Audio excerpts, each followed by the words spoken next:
இந்த மாதத்தில் கர்த்தர் உங்களுக்கு சொல்லுகிற ஒரு காரியம் சங்கீதம் 121:2.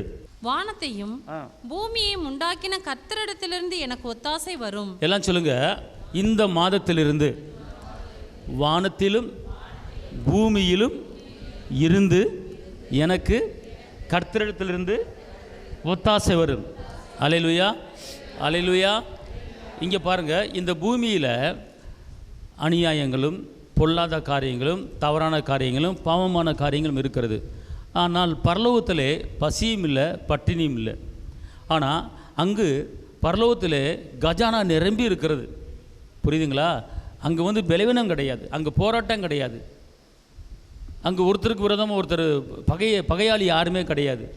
அங்கே எல்லாமே தேவ தூதர் போல் இருக்கிறவர்கள். ஆனால் கர்த்தர் சொல்கிறாரு, பரலோகத்தில் இருந்து உனக்கு நான் ஒத்தாசை அனுப்பி உன்னை நான் இந்த மாதத்தில் நடத்த போகிறேன். இந்த வசனம் நல்லா பிடிச்சுக்கொள்ளுங்க, திருப்பி வாசிங்க. வானத்தையும் பூமியும் உண்டாக்கின கர்த்தரிடத்திலிருந்து எனக்கு ஒத்தாசை வரும். எல்லாம் சொல்லுங்க, வானத்திலும் பூமியிலும் இருந்து கர்த்தரிடத்திலிருந்து எனக்கு. எனக்கு நல்லா சொல்லுங்க, எனக்கு. எனக்கு எனக்குங்கிறது உங்களை குறிக்குது. இந்த எனக்குங்கிறது முக்கியமான வார்த்தை. சொல்லுங்கள், வானத்தையும் பூமியும் படைத்தவரிடத்திலிருந்து உண்டாக்கினவரிடத்திலிருந்து எனக்கு ஒத்தாசை. ஒத்தாசை, கிருபை, பலன், சமாதானம், சந்தோஷம், தேவைகள் எல்லாவற்றையும் கர்த்தரிடத்திலிருந்து எனக்கு இந்த மாதத்தில் கர்த்தர் கொடுக்க போகிறாரு. இந்த மாதத்தில் நான் மிச்சம் எடுக்கும்படி பிறருக்கு கொடுக்கும்படியான ஒரு சூழ்நிலை கர்த்தர் எனக்கு கொடுக்க போகிறாரு. ஆமேன், அல்லேலூயா. அப்போ நல்லா புரிஞ்சுக்கொள்ளுங்க, இந்த மாதத்தில் ஒத்தாசை அவரிடத்துலேருந்து வரப்போகிறது. புரியுதுங்களா? இந்த மாதத்தில் நீங்கள் ஒரு மனிதனை சார்ந்து ஒரு மனிதன் கொடுப்பார் அப்படின்னு இருந்து நீங்கள் சார்ந்து இருக்கக்கூடாது. நீங்கள் கர்த்தரை சார்ந்து இருக்கும்போது கர்த்தர் மனிதன் மூலமாக பிரச்சனை இல்லாமல் போராட்டம் இல்லாமல் கொடுக்க அவர் வல்லவராக இருக்கிறார். இப்போ யோபு தேவனை நோக்கி அமர்ந்து ஜெபித்தார், நண்பர்களுக்காக ஜெபித்தார். நடந்த காரியம் என்ன?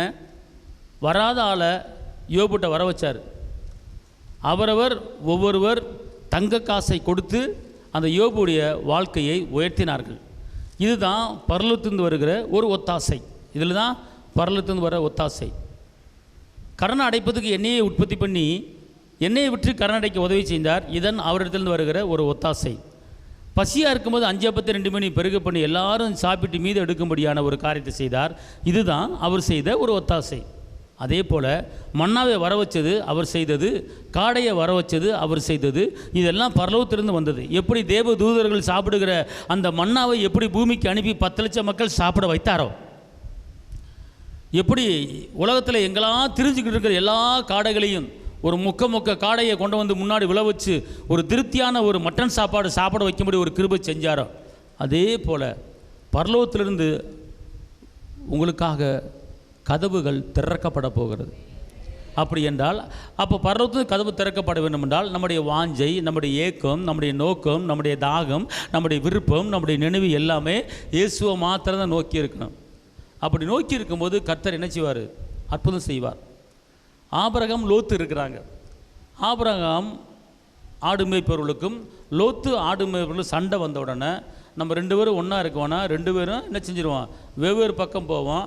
நீ எந்த பக்கம் போகிறாயோ அந்த பக்கம் வரலை என்று ஆபிரகாம் விட்டு கொடுத்தார். ஆனால் லோத்து கண்ணுக்கு தெரிஞ்ச ஒரு செழிப்பான ஒரு நல்ல ஒரு தண்ணீர் இருக்க இடமா, நல்ல ஒரு வயல் விளையிற இடமா, கண்ணுக்கு தெரிஞ்ச ஒரு செழிப்பான இடத்த பார்த்து மாமிசத்தின்படி போனார். இங்கே போனால் நீ சுகமாக வாழ்ந்துடலாம், இங்கே போனால் நல்லா இருந்துடலாம் அப்படின்னு சொல்லி ஒரு பச்சை பச்சையேன்னு இருக்கிற ஒரு இடத்தை நோக்கி போனார். ஆனால் அது சோதங்கோமர பட்டணம், பாவம் நிறைஞ்ச இடம். ஆனால் ஆபிரகாம் என்ன பண்ணார்னா அப்படிப்பட்ட இடத்த பார்க்கல, அப்படிப்பட்ட எண்ணத்துக்கு வரல. அவர் எதை பார்த்தாருன்னா, நீ கிழக்கு பக்கம் போனாலும் வடக்கு பக்கம் போனாலும் தெற்கு பக்கம் போனாலும் அந்த கால் வைக்கிற பூமியை உனக்கு நான் சொந்தமாக்கி தருவேன் அப்படின்னு சொல்லி அந்த வாக்கு பண்ணினேன். அந்த வாக்குத்தத்தமான அந்த வார்த்தையை நம்பினார். அவர் போகிற இடமெல்லாம் வெட்டாந்தரையாக இருந்தாலும் அங்கே ஒரு நீரூற்றை உண்டு பண்ணி கர்த்தர் அந்த ஆபிரகாமை ஆசீர்வதித்தார். அவருடைய செழிப்பு பூமி தாங்கவில்லை என்று சொல்லப்பட்டிருக்கிறது. அப்படி என்றால் நம்முடைய பார்வைக்கு ஒரு செழிப்பை பார்த்து நம்ம போகக்கூடாது, வாக்குத்தத்தத்தை பார்த்து தான் போகணும். பார்த்துக்கொள்ளுங்க. லோத்து கண்ணுக்கு எதிராக செழிப்பை பார்த்து போனார், ஆனால் ஆபிரகாம் வாக்குத்தத்தத்தை பார்த்து போனார். அதே போல் அந்த ஆபிரகாம் வாக்குத்தத்தை பிடித்து கொண்டு போனது போல் நம்மளும் வாக்குத்தத்தை பிடித்து கொண்டு தான் போக வேண்டும். ஆனால் ஒரு செழிப்பு தெரியும், ஒரு உயர்வு தெரியும், ஆனால் அங்கே ஒரு பாவம் இருக்கிறது என்பது அந்த லோத்துக்கு தெரியல. கடைசியில் அந்த சோதம் கோமர பட்டணம் நெருப்பிலே அக்கினியில் அழிக்கப்பட்டது. அந்த ஒரு குடும்பம் காப்பாற்றப்பட்டது ஆபிரகாமுடைய ஜெபத்து நிமித்தமாக. அப்போ அதே போல் இந்த நாட்களிலே நம்முடைய கண்ணுக்கு முன்னால் ஒரு செழிப்பு தெரியலாம், நம்முடைய கண்ணுக்கு முன்னால் ஒரு உயர்வு தெரியலாம், நம்முடைய கண்ணுக்கு முன்பாக அநேக மனிதர்கள் மேன்மையாக இருக்க தெரியலாம், அவளை சார்ந்திருப்போம், அவளை உதவிக்க போயும் என்று எண்ணாமல் நம்மளுக்கு ஒத்தாசை வரும் பருவங்கள் நேராக நம்முடைய கண்களை ஏறெடுக்கும் போது கர்த்தர் ஏதாவது ஒரு வழியில் நம்முடைய குடும்பத்துக்குண்டான எல்லா தேவைகளையும் சந்திப்பார். அல்லேலூயா. எல்லாமே அவரிடத்திலிருந்து வருகிறது. அடுத்து ரெண்டாவது அவரிடத்தில் என்ன வருகிறது? ரட்சிப்பு கர்த்தரால் வருகிறது. சங்கீதம் 37:39 நீதிமான்களுடைய ரட்சிப்பு கர்த்தரால் வரும். அப்போ நீதிமான்களுடைய ரட்சிப்பு யாரால் வரும்? கர்த்தரால் வரும். அப்படி கேட்டால் இன்னைக்கு ஒரு மனுஷன் விடுதலை ஆகிறானா, ஒரு மனுஷன் ரட்சிப்படைகிறானா, ஒரு மனுஷன் சுகம் ஆகிறானா, அது யார் கொடுக்குறா? எந்த மனுஷனும் கிடையாது. ஒரு பலவீனத்திலிருந்து ஒருத்தன் பலவானாக மாறுறானா, ஒருத்தன் தருத்திலிருந்து ஐஸ்வரனாக மாறுறானா, ஒருத்தனுக்கு வேலை கிடைக்காம இருக்கா, வேலை கிடைக்குதா, ஒருத்தனுக்கு தேவைகள் சந்திக்கப்படுதா, இதெல்லாம் யார் தர்றா அப்படின்னு கேட்டால் கர்த்தர் தான் தர்றாரு. அதான் ரட்சிப்பு என்பது விடுதலை, ரட்சிப்பு என்பது மீட்பு, ரட்சிப்பு என்பது சமாதானம். அப்போ இது யார் இடத்திலிருந்து வருகிறது என்று கேட்டால் கர்த்தரிடத்திலிருந்து தான் வருகிறது. அப்போ ரட்சிப்பை யாரை பார்க்க வேண்டும் என்று கேட்டால் கர்த்தரிடத்தை தான் நம்ம என்ன செய்யணும்? பார்க்க வேண்டும். அடுத்து சங்கீதம் 127:4 பிள்ளைகள் கர்த்தரால் வரும் சுதந்திரம், கர்ப்பத்தின் கனி அவரால் கிடைக்கும் பலன். அல்ல பார்த்தீங்களா? இப்போ ஒரு குடும்பத்தில் ஒரு பெற்றோர் ஒரு பிள்ளையை பெற்றெடுக்கிறாங்கன்னா, நான் பெற்ற பிள்ளை அப்படி நீங்கள் சொல்லலாம். ஆனால் இந்த பிள்ளைகளை உங்கள் குடும்பத்தில் நீங்கள் பெற்றெடுக்கிற பிள்ளைகளை யார் கொடுக்குறா என்று கேட்டால் கர்த்தர் தான் கொடுக்குறாரு. இந்த பிள்ளைகள் கர்த்தரால் கிடைக்கிற பலன். இதோ பிள்ளைகள் கர்த்தரால் வரும் சுதந்திரம், கர்ப்பத்தின் கனி அவராலே கிடைக்கும். புரியுதுங்களா? அப்போனா உங்களுக்கு கொடுக்கப்பட்ட பிள்ளைகள் யார் கொடுத்தது? நீங்கள் வளர்க்குற பிள்ளைகள் யார் கொடுத்தது? நீங்கள் பெற்ற பிள்ளைகள் யார் கொடுத்தது? நான் பெற்ற பிள்ளை நீங்கள் வீரப்பா சொல்கிறீங்க, ஆனால் அந்த பிள்ளையை கொடுத்தது கர்த்தர். உங்கள் பிள்ளைகளை நடத்துகிறவர் கர்த்தர். அதான் கர்ப்பத்தின் கனி அவரால் கிடைக்கும் பலன். உனக்கு கர்ப்பம் உண்டாயிருச்சா, குழந்தை பெற்றுட்டியா, இது கர்த்தர் கொடுக்கிறது. அப்படின்னா நல்லா புரிஞ்சுக்கொள்ளுங்க, கர்த்தர் கொடுக்குற உங்கள் பிள்ளைகளை கண்டிப்பாக வளர்ப்பார். கர்த்தர் கொடுத்த உங்கள் பிள்ளைகளை கண்டிப்பாக படிக்க வைப்பார். கர்த்தர் கொடுத்த உங்கள் பிள்ளைகளை கண்டிப்பாக ஒரு வேலை வாய்ப்பை வாங்கி தருவார். கர்த்தர் கொடுத்த உங்கள் பிள்ளைகளை கண்டிப்பாக எதிர்காலத்தில் அற்புதமாய் உங்கள் பிள்ளைகளை கர்த்தர் நடத்தும். ஏன்னா காரணம், கர்ப்பத்தின் கனி அவரால் வரும் சுதந்திரம். இதை கர்த்தர் தான் கொடுக்குறார். நீங்கள் என் பிள்ளைன்னு சொல்லி பெருமையடிச்சு பேசலாம், ஆனால் உங்கள் பிள்ளையை கொடுத்தது கர்த்தர். ஆமென் சொல்லுங்கள். அப்போ பிள்ளைகள் கர்த்தராக வரும் பலன் இது கர்த்தரிடத்துலேருந்து தான் வருது. அடுத்து ஜெயம். நீங்கள் ஒரு ஜெயத்தை பார்க்கலாம், வெற்றியை பார்க்கலாம், விடுதலையை பார்க்கலாம். நான் தான் இந்த ஜெயத்தை பார்த்தேன், என்னால் தான் இந்த வெற்றி வந்துச்சு, என்னால் தான் என் குடும்பம் நடக்குது, என்னால் தான் இந்த வெற்றி கிடைச்சது, என்னால் தான் என் பிள்ளை நல்லா படிச்சிருக்கு, என்னால் தான் பிள்ளை நல்லா பாஸ் ஆச்சு. அப்படி அல்ல. இந்த வெற்றியும் இந்த உயர்வு எங்கேருந்து வருது என்றால் கர்த்தரால் வருகிறது. வாசிங்க நீதிமொழிகள் 21:31. குதிரை யுத்த நாளுக்கு ஆயத்தமாக்கப்படும், குதிரை யுத்த நாளுக்கு ஆயத்தமாக்கப்படும், ஜெயமோ கர்த்தரால் வரும். பார்த்தீங்களா? அப்போ என்ன செய்யணும் கேட்டீங்கன்னா, ஜெயம் எங்கிருந்து வருகிறது? கர்த்தரால் வருகிறது.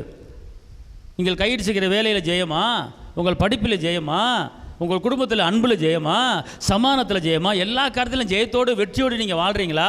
அது யார்? உங்கள் மூலமாக இல்லை, உங்கள் ஞானத்தில் இல்லை, உங்கள் அறிவில் இல்லை, உங்கள் திறமையில் இல்லை, அது கர்த்தர் மூலமாக உங்கள் குடும்பத்துக்கு வருகிறது. அப்போ இந்த ஜெயத்தை யார் கொடுக்குறா? கர்த்தர் தான் கொடுக்குறார். அப்போ இப்படிப்பட்ட அந்த ஜெயத்தை நீங்கள் பெற்றுக்கொள்ள என்ன செய்யணும் கேட்டால், குதிரை யுத்த நாளுக்கு ஆயத்தமாக இருக்கிறது ஜெயமோ கர்த்தரால் வருகிறது. அப்படி என்றால் நீங்கள் ஒரு உயர்வை நீங்கள் எதிர்பார்க்க வேண்டும், நீங்கள் ஒரு வெற்றியை எதிர்பார்க்க வேண்டும், நீங்கள் ஒரு மேன்மையை எதிர்பார்க்க வேண்டும். அப்போனா யாரிடத்தில் எதிர்பார்க்க வேண்டும்? இந்த அதிகாரி எனக்கு கொடுப்பாரு, இந்த மந்திரி எனக்கு கொடுப்பாரு, இவர் மூலம் எனக்கு கிடைக்க போகுது. அப்படி அல்ல. உங்களுக்கு மேன்மையை கொடுக்கிறது, உயர்வை கொடுக்கிறது, ஜெயத்தை கொடுக்கிறது கர்த்தர். அப்படி என்றால் கர்த்தரிடத்திலே ஒரு எதிர்பார்ப்பு உங்களுக்கு இருக்கணும். ஏன்னா குதிரை யுத்த நாளுக்கு ஆயத்தமாக இருக்கிறது, ஜெயமோ கர்த்தரால் வருகிறது. ஆனால் ஜெயம் எங்கேருந்து வருகிறது? கர்த்தரிடத்தில் வருகிறது. அதே போல் ஒரு ஜெயத்தை எதிர்பார்த்துருக்கீங்களா? நீங்கள் கர்த்தரிடத்திலே பெற்றுக்கொள்வேன் என்கிற ஒரு ஆயத்தம் உங்களுக்கு இருக்கணும். ஜெயத்தை பெற்றுக்கொள்ள ஒரு ஆயத்தம் உங்களுக்கு இருக்கணும். கர்த்தர் கொடுக்க போகிறார், கர்த்தர் தரப்போகிறாரு, நான் ஜெயமான வாழ்க்கையை வாழ போகிறேன் அப்படிங்கிற ஒரு ஆயத்தம் உங்களுக்குள்ள என்ன செய்யணும்? இருக்கணும். மனிதத்தில் நீங்கள் ஆயத்தமாகக்கூடாது, கர்த்தரிடத்தில் பெற்றுக்கொள்வேன்ங்கிற ஒரு ஆயத்தம். ஏன்னா சுகத்தை அவர் தான் கொடுப்பார். ஏன்னா உள்ளான உறுப்புகளை படைத்தவர் அவர் தான். இந்த மனுஷனமான சுகம் கொடுக்கும், இந்த மனுஷன் அப்படி அல்ல. சுகத்தை கொடுக்குற கர்த்தர், உயர்வை கொடுக்குற கர்த்தர் அவர் தான். எல்லா இருதயங்களையும் மாற்றி அமைக்கிறவர், ராஜாக்களை தள்ளுகிறவர் அவர் தான், ராஜாக்களை ஏற்படுத்துகிற அவர் தான். பார்த்துக்கொள்ளுங்க. அதனால் நீங்கள் என்ன செய்யணும்? எதிர்பார்க்கணும். யார்கிட்ட எதிர்பார்க்கணும்? கர்த்தரை எதிர்பார்க்கணும். அடுத்து நீங்கள் யாரை நம்பணும் என்று கேட்டால் சங்கீதம் 62:5, என் ஆத்துமாவே தேவனையே நோக்கி அமர்ந்திரு, நான் நம்புகிறது அவராலே வரும். பார்த்தீங்களா? அப்படி என்றால் அவர் என்ன சொல்றாரு? ஆத்துமாவே. இப்போ என்ன சொல்லுங்க, எல்லாம் சொல்லுங்க ஏனுங்க. இப்போ உங்களுக்குள்ள ஒரு மனுஷன் இருக்கிறான். அந்த மனுஷன் ஆத்துமா, சரிங்களா? அந்த ஆத்துமாவில் நீங்கள் நினைக்காமல் இருக்கீங்க. அப்போ அந்த உள்ளான மனுஷனை பார்த்து நீங்கள் பேசணும். உள்ளான மனுஷனை பார்த்து பேசணும். எல்லாம் சொல்லுங்கள். ஏ ஆத்துமாவே, ஏ ஆத்துமாவே, நீ தேவனை நோக்கி நீ அமர்ந்துரு. நீ எந்த காரியத்தை நம்பி இருக்கிறாயோ அந்த காரியம் அவரால் தான் வரும். எங்கள் திருப்பி சொல்லுங்கள். ஏ ஆத்துமாவே, எனக்குள்ளே இருக்கிற ஆத்துமாவே, எனக்குள்ளே இருக்கிற உள்ளான மனுஷனே, நீ தேவனை மாத்திரம் நம்பி அமர்ந்துரு. தேவனை நோக்கி நம்பி அவரை நோக்கி அமர்ந்துரு.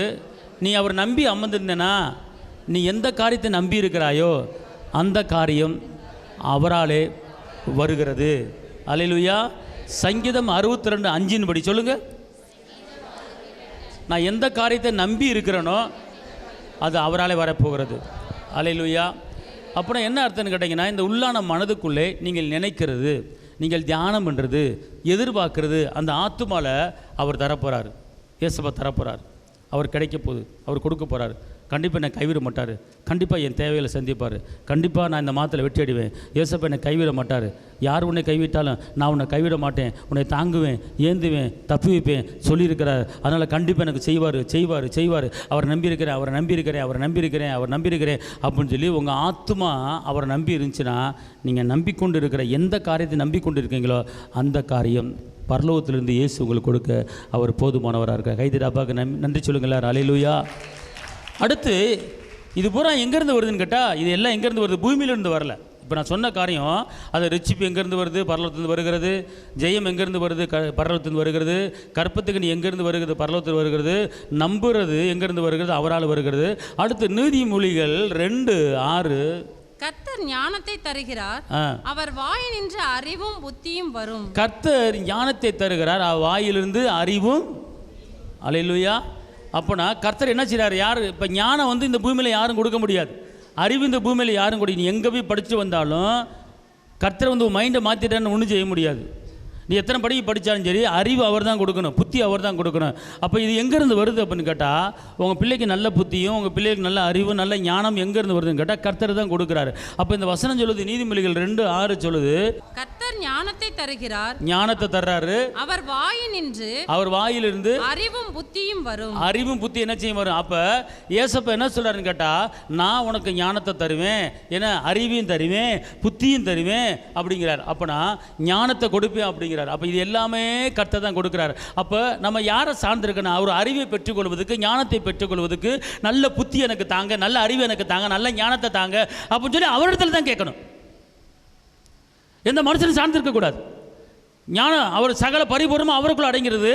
அவர் ஞானமாக இருக்கிறார் என்று வேதம் சொல்லுகிறது. அப்படி என்றால் நாம் அறிவையும் ஞானத்தையும் உயர்வையும் புத்தியும் பெற்றுக்கொள்கிற இடம் எங்கன்னு கேட்டால் பரலோகம். இயேசு தான் நம்மளுக்கு கொடுப்பார்.